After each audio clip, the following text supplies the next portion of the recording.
Dalam sejarah para wali, ada satu pola yang terus berulang. Sebelum mereka diberi limpahan ilmu laduni, mereka terlebih dahulu dijatuhkan dari segala kehebatan duniawinya. Ada yang kehilangan keluarga, ada yang dijauhi murid, ada pula yang dijadikan asing di tengah masyarakatnya. Semua itu bukan kehinaan, tapi pemurnian. Karena ilmu ini tidak bisa masuk ke dalam hati yang masih sibuk mempertahankan citra dan pengaruh. Ilmu ini hanya masuk ke dalam hati yang telah hancur, lalu dibangun ulang oleh cahaya ketuhanan. Perhatikan kisah Nabi Khidir alaihi salam, hamba Allah yang disebut memiliki ilmu langsung dari sisinya. Sebelum beliau menjadi penerima ilmu itu, hidupnya telah disaring dari logika manusia biasa. Setiap geraknya mengikuti isyarat Tuhan. Ia tidak menjelaskan tindakannya dengan akal biasa, karena ia hidup di wilayah hikmah ilahi, bukan hukum syariat lahir semata.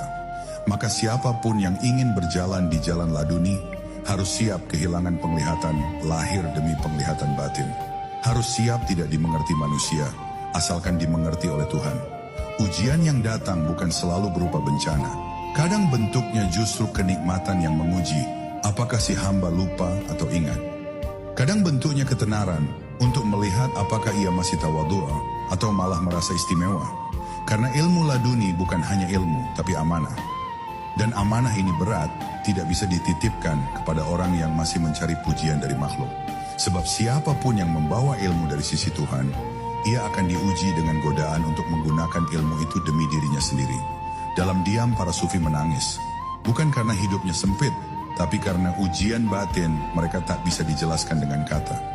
Ada rasa lapar yang tidak bisa dihilangkan oleh makanan, rasa haus yang tidak bisa disiram oleh air. Itu karena ruh mereka sedang menanti turunnya hikmah.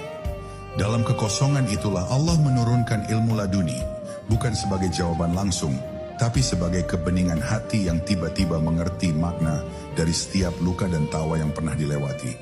Dan ketika ujian itu selesai, bukan karena hilang, tapi karena hati sudah ridha dengannya, maka ilmu itu turun seperti embun pagi. Tidak memaksa, tidak menyakiti, hanya menetap dan menghidupkan.